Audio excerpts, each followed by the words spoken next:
अक्षरगट 1 व 2 मधील ही मूळ अक्षरे सोबतच तयार झालेली ही सर्व एवढी नवीन अक्षरे घेऊन तयार झालेले हे सर्व शब्द याचं वाचन तुम्ही माझ्या पाठीमागे करा। उच्चार बघा मी कसं करते त्या पद्धतीनेच करायचा।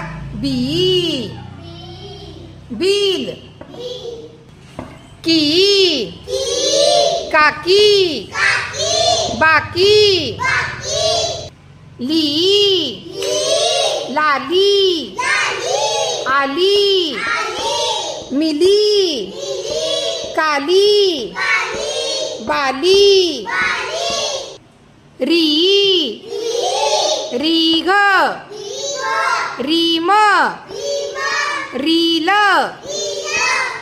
घरी, बरी, करी।